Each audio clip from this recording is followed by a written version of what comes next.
Rather than as a sign of development hell, Jank is often just an unfortunate byproduct of innovation. The very same willingness by devs to accept imperfection, even embrace it, is what frees them up to truly experiment with genuinely new and inventive systems, in a way that AAA developers with established IP and Marvel-level budgets just can't. And this needs to be respected. Stop playing with my name. I ain't gonna say it no more. So I'm going to dedicate this video to some of the best mad science experiments in gaming. This is my top 5 janky games, with a surprise addition if you hang on for the ride. But before I do, remember to like and subscribe if you're enjoying the video, and leave a comment. If you're not, well, as I said, sometimes greatness comes with a side of imperfection, just like Kingdom Come Deliverance. Like eating a delicious meal from an unknown cuisine, Kingdom Come is often hard to swallow, strange, Quite late. What are your plans, father? and full of confusing features. But it's also like nothing else I've ever played before, and a joy to experience from end to end. The plot is nothing remarkable. We follow Henry of Skalitz, a village trainee blacksmith whose life is torn apart when mercenaries, under the command of a mustachioed evil dude, burns his village to the ground, unaliving nigh everyone he ever knew, and sending him on a journey for revenge. Now the plot develops beyond this, and there are a number of twists and turns, and it's overall pretty satisfying. But the true strength of Kingdom Come comes from the sheer simplicity and ordinariness of Henry. This is not the sort of game that hands you a grand narrative or a hero's journey or a special power on a silver platter. Just like us, Henry has to eat, sleep, and learn through brutal trial and error. So when by the end you can take on a squad of humans with no problem, it feels immensely satisfying in a way that most games are never able to replicate. It also doesn't help that the medieval bohemian backdrop of the game is rendered with a level of beauty and gritty realism that makes it impressive to observe and impossible to forget. Well, I have to say that was a fine evening. So before the next title arrives and we all forget about the one that started it all, I want to give a cheers for Kingdom Come Deliverance.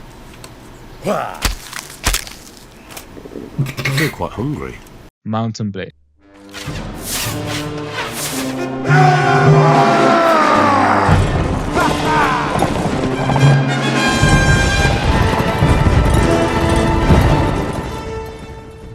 Bannerlord, with all its refinements, improvements, and actual faces, might have been out for a while, but I just can't get the OG title out of my head. The original Mountain Blade, best played in its Warband Definitive Edition, just got Grand Medieval Warfare right in a way that others before or after haven't. For most of gaming history, grand scale battles were an exclusive product of strategy games, because most devs found it too difficult to maintain the interactivity of an action game while operating at such a large scale level. That is, until a group of unknown Turkish developers came up with a revolutionary new idea. What if you prioritized gameplay above all else and gave players the tools to fill in the rest? Well, you get a tremendous commercial success. Not only did the simple but remarkably addictive grand-scale warfare of Mountain Blade bring grandeur to the action genre, but it would spawn a multiverse in of itself. With projects so vast and distinctive, they make the original still worth returning to, despite its more simplistic base game. I for one can't tell you how many hours I spent raiding through the lands of Pendor or engaging in Columbus-like cultural exchanges with innocent natives in Nova Eatus. So I'd like to raise a cheers for Mountain Blade. We may move on, but you will never be forgotten. Morrowind.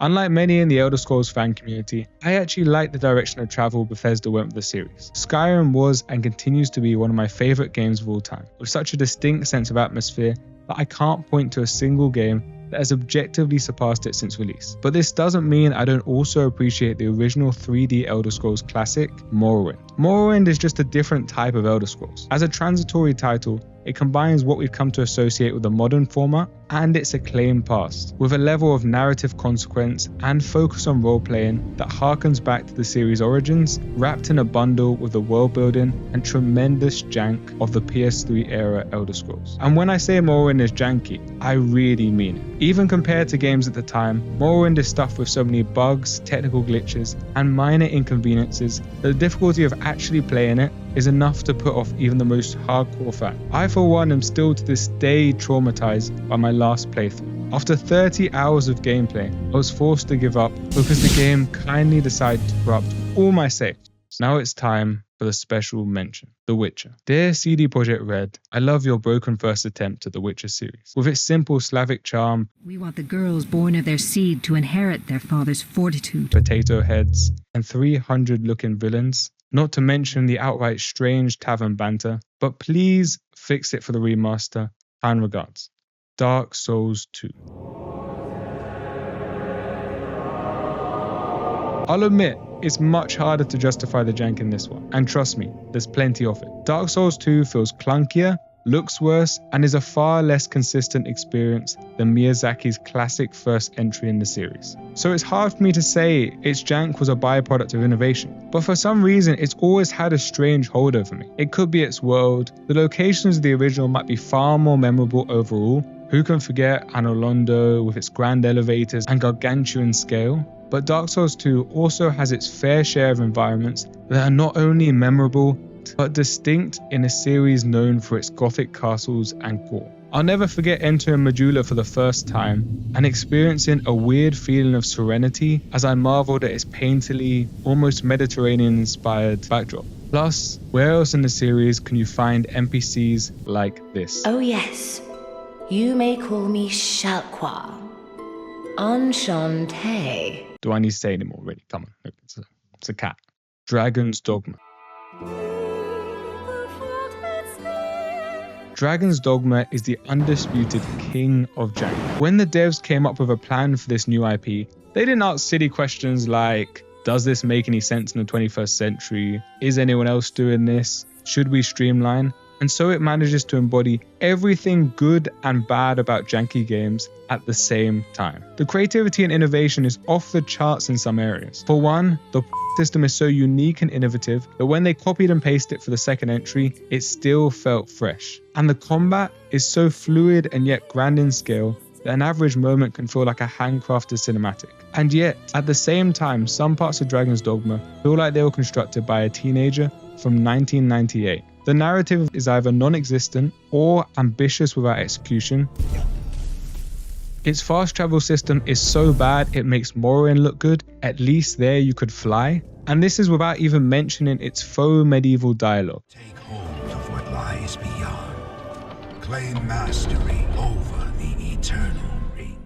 Dragon's Dogma's nonsensical Shakespearean English is so brain-chillingly bad that by the end I was thrown into a frenzy by every thou, thou'st, and lord that was mercilessly launched against my ears. But I don't regret any of my time playing Dragon's Dogma, because if, like me, you're able to slog through all of its mediocrity, you'll find something most polished or well put together games lack entirely: a genuine innovative spark. And that's why it deserves the janky crown. Like and subscribe if you enjoyed the video, and let me know what your favorite Frankenstein monstrosity is.